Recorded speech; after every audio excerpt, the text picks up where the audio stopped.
फ्लोमध्ये बोललो होतो. काही त्यांचा एकरी उल्लेख करणं हा माझा काही उद्देश बी नव्हता. नंबर 1चा मुद्दा. त्याच्यात दुसरा मुद्दा सांगतो. त्यांना आर्ग्युमेंट चालू आहे सोशल मीडियावर मला ट्रोल करताना की हे अण्णाभाऊ साठेंचे वंशज आहेत. आता मुळात माझं अण्णाभाऊ साठे यांच्यावरती पुस्तक आहे 2020ला लोकायत प्रकाशनानं डॉक्टर आहा साळुंके सरच्या हस्ते प्रकाशित झालेलं पुस्तक आहे. त्यामुळे मला त्याचा सगळा इतिहास माहीत आहे. अण्णाभाऊ साठेने एकच मुलगा होता, त्याचं नाव होतं मधुकर. तो 1996च्या दरम्यान त्यांचं निधन झालं. त्या मधुकरला 4 मुली आहेत त्यांच्या मुलाला. म्हणजे अण्णाभाऊ साठेंच्या 4 नाती आहेत. आज नातू कुणी नाही. मग नातू कुणी नाही हे कोण आहेत जे नातू म्हणत आहेत? अण्णाभाऊ साठेंचे जे लहान भाऊ आहेत त्यांचं नाव होतं शंकरभाऊ साठे. त्या शंकरभाऊ साठेंचे ते नातू आहेत. आता माझा प्रश्न आहे, समजा बाबासाहेब आंबेडकर महापुरुष आहेत, मग बाबासाहेब आंबेडकरचे मोठे भाऊ बाळाराम दारू प्यायचे, बाबासाहेबाला ज्या घराच्या बाहेर हाकललं. बाबासाहेब महापुरुष आहेत, बाळाराम महापुरुष नाहीत. बरोबर. बाबासाहेबांचे वंशज महापुरुषांचे वंशज झाले, बाळारामांचे वंशज महापुरुषाचे वंशज नाही म्हणता येणार. किंवा आनंदचे वंशज बाबासाहेब आणखी एक मोठा मुलगा त्याचे वंशज महापुरुषाचे वंशज म्हणता येत नाही, बाबासाहेबांचे वंशजच म्हणता येईल. तसं अण्णाभाऊ साठे यांचे आम्ही त्यांना अण्णाभाऊ साठे महापुरुष आहेत आपले. आणि अण्णाभाऊ साठेंचे जे वंशज आहेत मग त्यांचा मुलगा आणि त्यांच्या 4 नाती आणि त्यांची सून हे झाले त्यांचे वंशज खरे. आता भाऊ अण्णाभाऊ साठेंचे जे लहाने भाऊ आहेत शंकरभाऊ साठे त्यांचा आदर आहे, ते मोठे व्यक्ती होते पण ते काही महापुरुष नाहीत ना. बरोबर.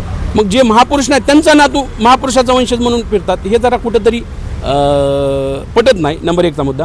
आणि राजेशभाऊ घोडेंसोबत आमची चर्चा बी झालेली आहे. आम्ही लवकरच एक मीटिंग कॉल करत आहोत 50 मातंग समाजाच्या अगोदर नंतर मोर्चाच्या नंतरच बैठक होईल. आणि त्याच्यामध्ये 50 मातंग समाजातील काही साहित्यिक विचारवंत लेखक आणि लीडर असे 50 लोक, बौद्ध समाजातले साहित्यिक लेखक विचारवंत लीडर अशा 100 लोकांची बैठक कॉल करू.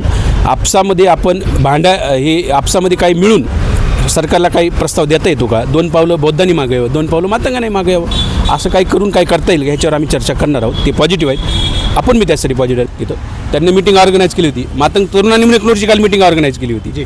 आणि तिथं त्यानं बोलला की आमचा उपवर्गीकरणाला विरोध आहे. म्हणजे मग आम्ही केजमध्ये गेलो, केजमध्ये गालफाटे सर आले मिटिंगमध्ये. ते म्हणजे ह्या मोर्चासाठी मी 2 गाड्या पाठवायला लागलो. त्यांना चालता येण्या पाहिजे तरी मिटिंगला आले. आमच्या चहा पाण्याची व्यवस्था मिटिंगची सगळी त्यांनीच केली. म्हणजे प्रत्येक ठिकाणी आम्ही ज्या ठिकाणी गेलो, आम्ही पालीमध्ये गेलो, पालीमध्ये 12 ते 13 तरुण मिटिंगमध्ये होते. आम्ही पाटोद्यामध्ये गेलो, पाटोद्यामध्ये काही मातंग तरुण मिटिंगला आलेत. म्हणजे आम्ही ज्या मिटिंग घ्यायला आलो त्याच्यामध्ये असं मिटिंगच नाही ज्या मिटिंगमध्ये एक बी हे नाही, तर प्रत्येक ठिकाणी मातंग तरुण यायला लागलेत. आणि ते उद्या 11 तारखेला बीडमध्ये उपवर्गीकरणाच्या विरोधामध्ये मोर्चा येणार आहे. आणि मागच्या 15 दिवसांपासून इथं आयोजकांमधून जे आहे ते लोकांमध्ये जाऊन बैठका घेऊन वारंवार जे आहे ते ब्रीफिंग करण्यात येत आहे. आणि लोकांना जास्तीत जास्त संख्येनं इथं मोर्चामध्ये सहभागी होण्यासाठी आवाहन करण्यात येत आहे. आयोजकांपैकी एक असलेले माझ्यासोबत सिद्धार्थ सिंगारे आहेत, त्यांच्याकडून जाणून घेणार आहे काय लोकांमध्ये प्रतिसाद आहे सध्या आणि कशा प्रकारची सध्याची रणनीती आहे. उद्या 11 तारखेला किती संख्येमध्ये लोक येऊ शकतात? आता आम्ही जवळपास प्रत्येक तालुक्यामध्ये मोठ्या बैठका झालेल्या आहेत. केजला बैठक झाली, वडवणीला झाली, अंबाजोगाईला झाली, परळी झाली, आष्टी झाला, पाटोदा झाला. आज माजलगावमध्ये बैठकीला सर्व कार्यकर्ते जिल्हा कमिटीचे लोक गेलेले आहेत. एकंदरीतच गेवराईत बैठक झाली, संपूर्ण जिल्हाभरामध्ये बैठक घेतली. जिल्हा कमिटीनं आम्ही सगळ्या जिल्हाभरामधले महत्त्वाच्या बैठका घेतल्या. काल निकनूरला बैठक घेतली, म्हणजे मोठ्याले गावं कव्हर केले. त्या व्यतिरिक्त आम्ही एक तालुका कमिटी नेमलेले आहेत. जसं की बीड तालुक्याच्या कमिटीनं बीड तालुक्यातल्या जवळपास आतापर्यंत 35 गावामध्ये बैठका झालेल्या आहेत. आणि आणखी ह्या शेवटच्या 2-3 दिवसामध्ये बैठका वाढणार आहेत. त्याच्या व्यतिरिक्त आम्ही एक शहर कमिटी नेमली होती. शहर कमिटीनं प्रत्येक विहारामध्ये आता जवळपास फक्त 3 ते 4 विहारं राहिलेत, सगळ्या विहारामध्ये बैठका झाल्यात बीड शहरामध्ये. आणि जे अनकवर्ड एरिया आहेत त्याच्यामध्ये आम्ही जे 52 वार्ड आहेत त्या 52 वार्डापैकी आतापर्यंत 35 वार्डापर्यंत आम्ही पोहोचलेलो आहोत. राहिलेले वार्ड आता 2-3 दिवसामध्ये सगळे कवर होतील, तर अशी एक तयारी केलेली आहे. त्या व्यतिरिक्त 8x12चे आम्ही या शहरामध्येच 50 होर्डिंग लावलेले आहेत. आम्ही 10,000 पोस्टर छापले होते, ते संपूर्ण जिल्ह्यामध्ये 10,000 पोस्टर लावलेले आहेत.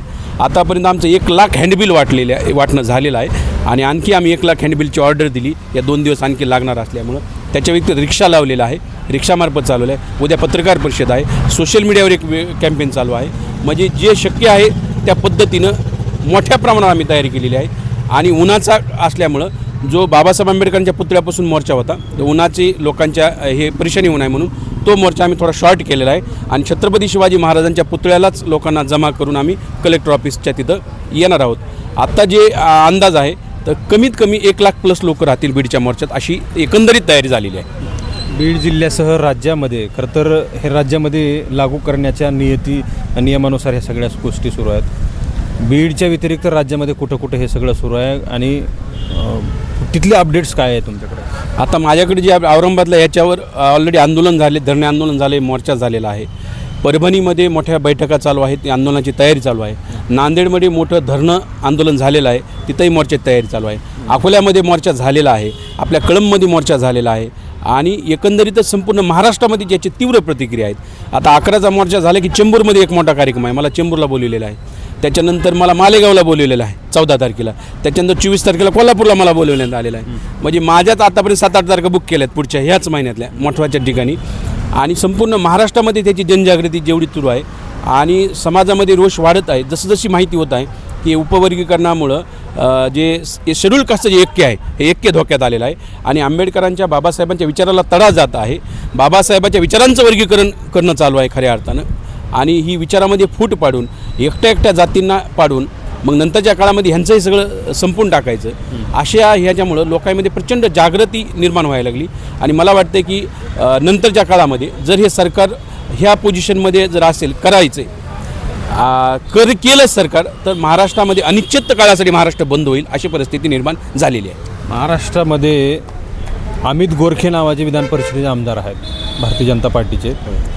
त्यांच्या कार्यकर्त्यांची एक पोस्ट पाहिली मी, अमित गोरखे हे महाराष्ट्राचे मुख्यमंत्री होऊ शकतात असं म्हणतात. आता बघा, अमित गोरखे वर्गवारी मातंग समाजासाठी मागत आहेत आणि 2011च्या जनगणनेचे रिपोर्ट्स आहेत. सगळे जर जनगणना बघितलं की मातंग समाजाची लोकसंख्या महाराष्ट्रात 2% आहे, 2%पेक्षा कमीच आहे. पण राऊंड फिगर 2% पकडू, माझ्याकडे सगळे ते रिपोर्ट्स आहेत. आता 2% ज्यांची संख्या आहे त्यांचा मुख्यमंत्री होणार कसा हा सर्व प्रश्न आहे.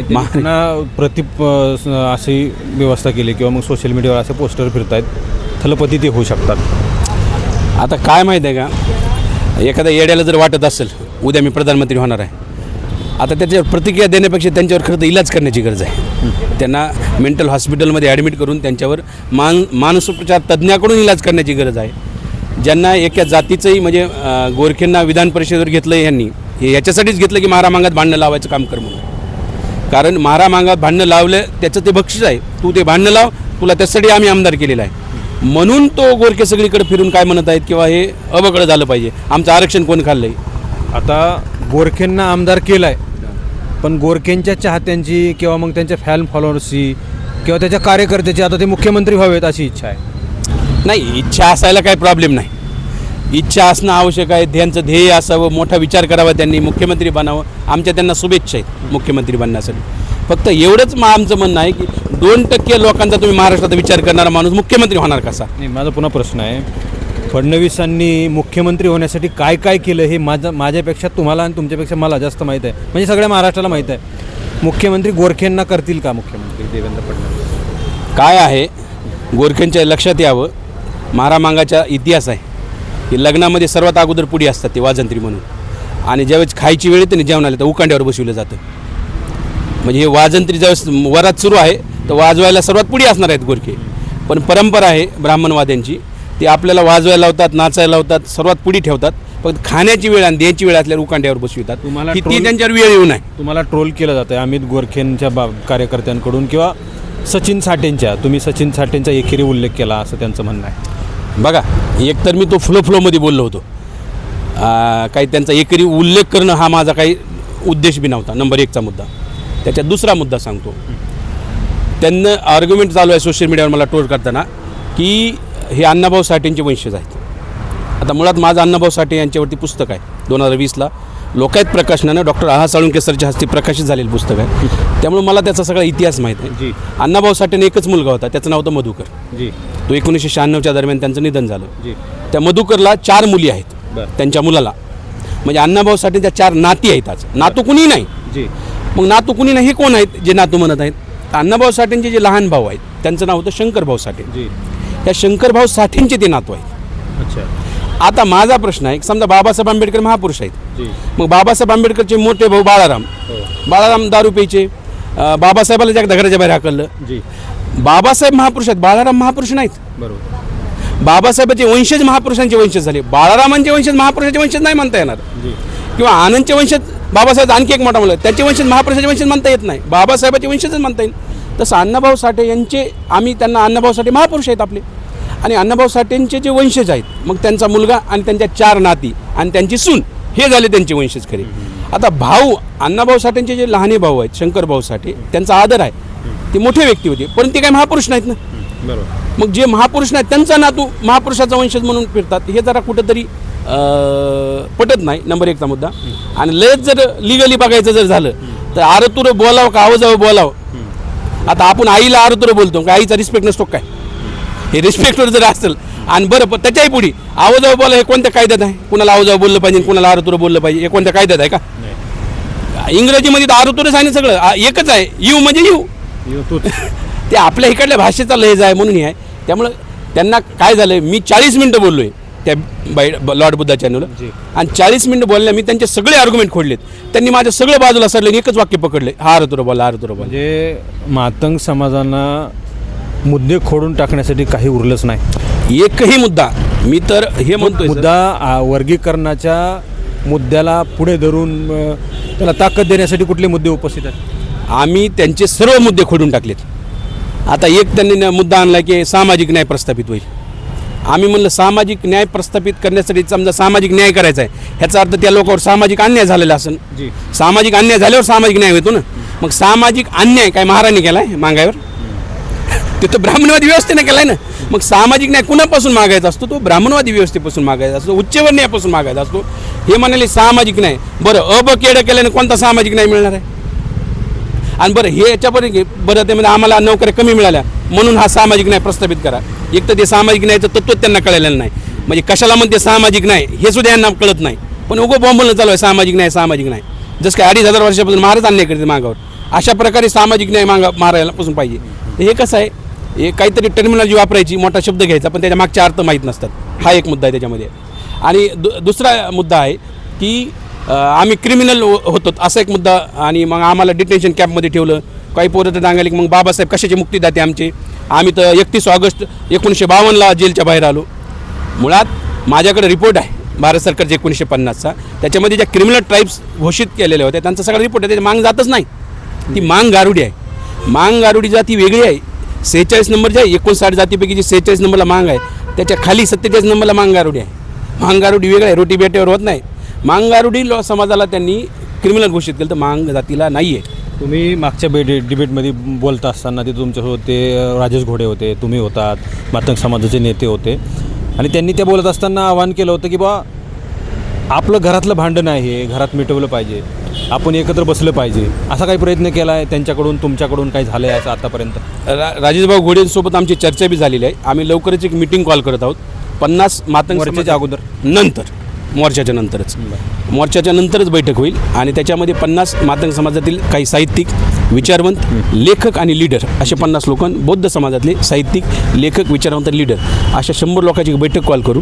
आपसामध्ये आपण आपसामध्ये काही मिळून सरकारला काही प्रस्ताव देता येतो का, 2 पावलं बौद्धांनी मागे यावं, 2 पावलं मातंगाने मागे यावं, असं काही करून काय करता येईल ह्याच्यावर आम्ही चर्चा करणार आहोत. ते पॉझिटिव्ह आहेत, आपण मी त्यासाठी पॉझिटिव्ह आहे. आमचं भांडण मातंग समाजाच्या विरोधात नाही, आमचं भांडण सरकारच्या विरोधात आहे. पण आता झालं आहे काय, तुमचं जरी म्हणणं असलं तरी मातंगांकडून तुम्हाला ट्रोल केलं जात आहे, तुम्ही त्यांना प्रतिउत्तर देत आहे, सवाल जवाब केले जात आहेत, आरोप प्रत्यारोप केले जात आहेत. ह्याच्यामुळे वातावरण चिघळलं हे मात्र नक्की आहे. मात्र ह्या सगळ्या गोष्टी करण्यासाठी काही प्रयत्न होत आहेत का, ते अनुकूल आहेत का? जसं तुम्ही बैठकीचं सांगितलं, आम्ही बैठक कॉल करतो आहे, त्याच्यामुळे काही प्रश्न निघणार आहेत का, निघतील का?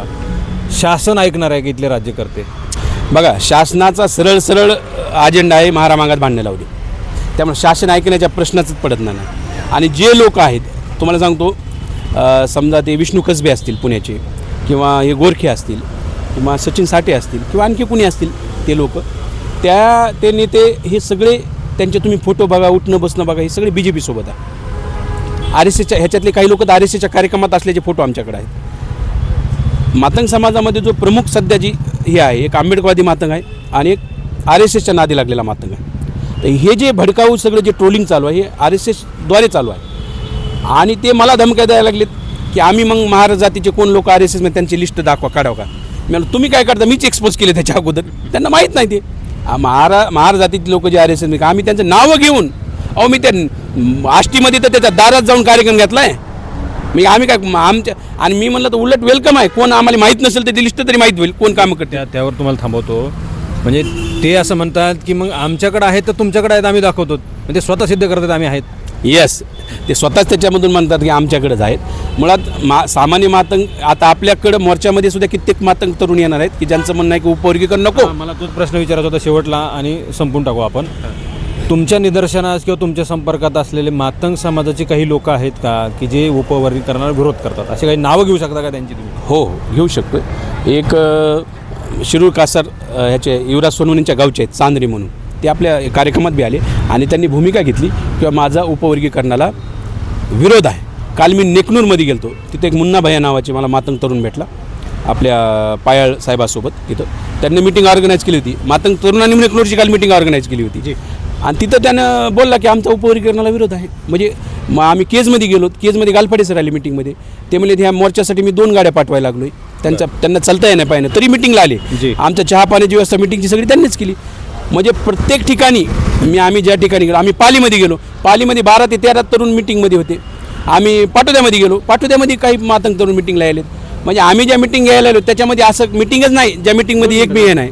तर प्रत्येक ठिकाणी मातंग तरुण यायला लागलेत आणि ते भूमिका आमची ऐकल्यानंतर म्हणायला लागलेत की उपवर्गीकरण म्हणजे आम्हाला देण्याघेण्याचा मामला नसून हे आमच्यासोबत फक्त भांडणं लावायचा कार्यक्रम आहे. त्यामुळे उपवर्गीकरण झालं नाही पाहिजे म्हणून आम्ही 11 तारखेच्या मोर्चात येणार असं कित्येक मातंग तरुण बोलत आहेत. आणि आम्ही त्या दिवशी, तुम्ही आता मीडियावाले आहात तर तुम्ही ते दिसलत ते लोक.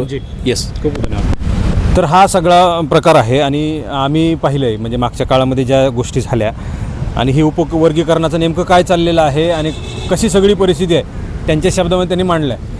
शासनाकडून काय सांगितलं जातं आहे, का आवाहन केलं जातं आहे, सुप्रीम कोर्टानं काय सांगितलं आहे, शासनावर काय प्रेशर आहे का, बंधनं आहेत का ही कराच म्हणून, हे सुद्धा सांगण्यात आलेलं आहे. आता मुद्दा येऊन ठेपलेला आहे मोर्चाचा आणि त्याचे विरोध करण्याचा. खरं तर ही प्रक्रिया कशी झाली आणि कुणाकडून झाली, कोण करायला लागले, ह्या सगळ्या गोष्टीसुद्धा त्यांनी सांगितलेल्या आहेत. मात्र आता कुठेतरी आमच्या घरातलंही भांडण आहे ते मिटवता येतं का यासाठी सुद्धा प्रयत्न केले जाणार आहेत. मोर्चेच्या नंतर एक मीटिंग कॉल केली जाईल आणि त्या मीटिंगमध्ये ठरवलं जाईल की आता नेमकं काय करायचं आहे. यामधून काही मार्ग काढता येतो का, शासनाला आम्ही एकच आहोत आणि आम्हाला काहीच नको असं काही म्हणता येतं का, किंवा 2 पावले मागे येऊन दोघांनी 2-2 पावले मागे येऊन काही मार्ग न काढता येतो का, या सगळ्या गोष्टी केल्या जाणार आहेत. मूळ मुद्दा असा आहे की उपवर्गीकरणाला विरोध नेमका कोणाचा आहे तर त्यांनी मागच्या इंटरव्ह्यूमध्ये सांगितलं होतं की एकट्या जातीचा मातंग समाजाचा विरोध आहे, समर्थन आहे. बाकी 58 जाती ज्या आहेत त्यांचं समर्थन नाही आहे, विरोध आहे असं म्हणणाऱ्या सगळ्या जाती आहेत. मी दुसरा शेवटचा त्यांना प्रश्न विचारला की मातंग समाजातली लोकं काही आहेत का की ज्यांना उपवर्गीकरण नको आहे, ते विरोध करतात. त्यांनी सांगितलं की जिल्ह्यामधल्या प्रत्येक गावामध्ये 1-2 माणसं होती आणि ते मोर्चातसुद्धा सहभागी होणार आहेत, पाठिंबा देत आहेत, काही लोक गाड्याही पाठवत आहेत असं त्यांनी सांगितलं. म्हणजे काय आहे की हा लढा जो आहे, हा लढा म्हणण्यापेक्षा हा संघर्ष जो आहे एकमेकांमधला कधीतरी संपणार आहे हे मात्र निश्चित आहे. सुरुवातीलाच मातंग समाजाचा मागणी असून मातंग समाजामधूनच विरोध होणं म्हणजे ही कुठेतरी सुरुवातीलाच पोखरायला सुरुवात झालेली आहे. हा संघर्ष जो आहे काही फार कडीला जाणार नाही आहे असंही एकंदरीत एक सांगता येऊ शकतं. उद्याच्या मोर्चाला लाखो लोक या ठिकाणी सहभागी होणार सांगितलं. आता किती सहभागी होत आहेत आणि काय यश मिळतं हे आता पाहावं लागणार. कॅमेरा पर्सनसह मी संग्राम धनवे, मराठी महाराष्ट्र न्यूज, बीड.